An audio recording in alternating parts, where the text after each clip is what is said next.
What if I told you that your credit card company has already calculated down to the dollar exactly how much money they'll make off you before you die? They're not guessing, they know, because the credit card industry isn't in the lending business.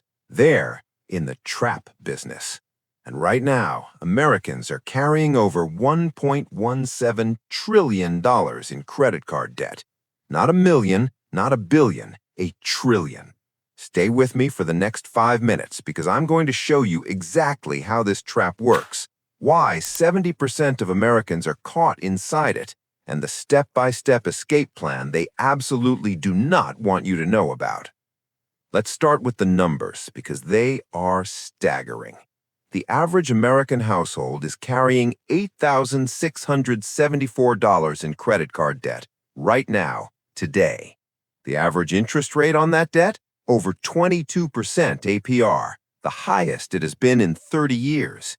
And here is the stat that should genuinely keep you up at night. Nearly 50% of all credit card holders carry a balance every single month. Half of America is paying interest every single month. And here's what nobody is talking about. It is not because people are irresponsible. It's because the system was engineered to make sure you never get out. Let me show you something that will genuinely shock you. Say you have $5,000 in credit card debt at 22% interest.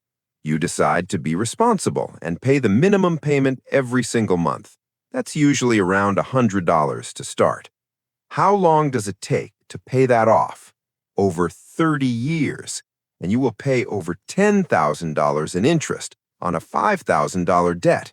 You will pay triple what you originally borrowed. Triple. That is not an accident. That is design. Credit card companies spend billions of dollars every year on behavioral psychologists, data scientists, UX designers, all with one single goal: to make sure you spend more than you can pay back. Here's how they do it. Trap number 1, the minimum payment delusion. That little minimum payment due number on your statement, it's calculated, mathematically optimized to keep you in debt as long as physically possible. Paying the minimum isn't being responsible. It's a slow bleed. Trap number 2, rewards programs.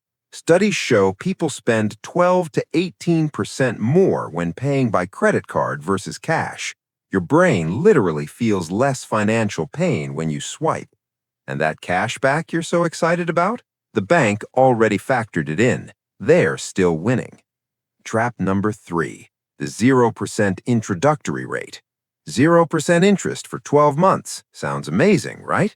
Except 75% of people who open a 0% card still carry a balance when the promotional period ends. And then they get hit with back interest, sometimes as high as 29%. The trap doesn't disappear. It just resets. Now, the credit card industry didn't get to $1.17 trillion by accident. They hacked your brain. There's a psychological concept called decoupling. It means separating the pleasure of buying from the pain of paying. Cash hurts. Tapping a card, that barely registers. In one MIT study, students bid up to 100% more for the same concert tickets when paying by credit card versus cash. Double the price, same ticket, just because of how paying felt. And then there's the anchoring effect. When your statement shows a minimum payment of $35, your brain locks on to 35 as the right number to pay. Even when paying only $35 on a $3,000 balance will cost you thousands in interest. The deck is stacked. But knowing how the trap works is the first step to getting out of it. All right, here's the actual escape plan. Write these down.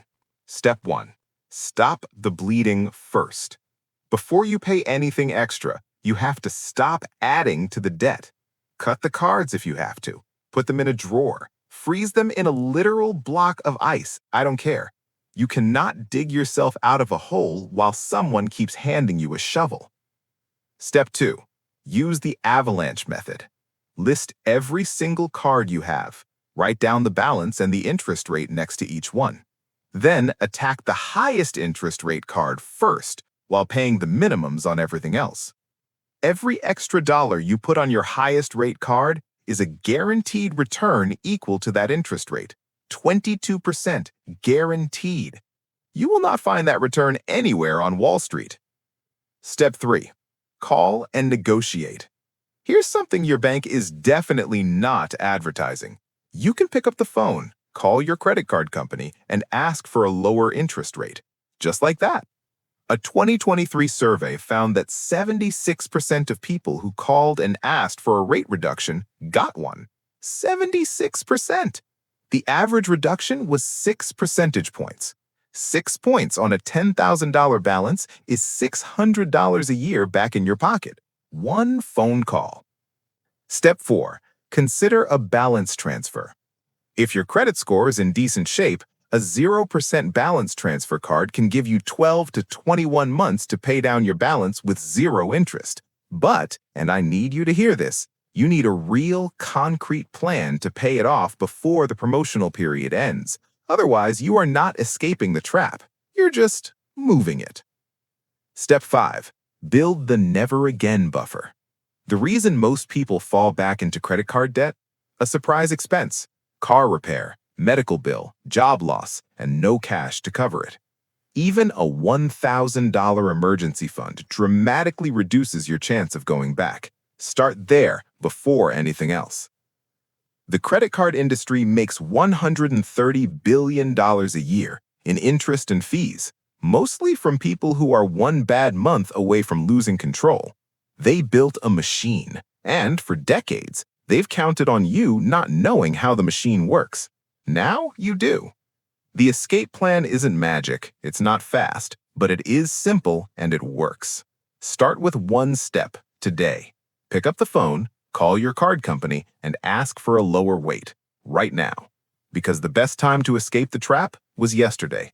The second best time is today. If this opened your eyes, share it with one person who needs to hear it. And subscribe, because next week, I'm giving you the exact word-for-word script to use when you call your credit card company to negotiate. See you then.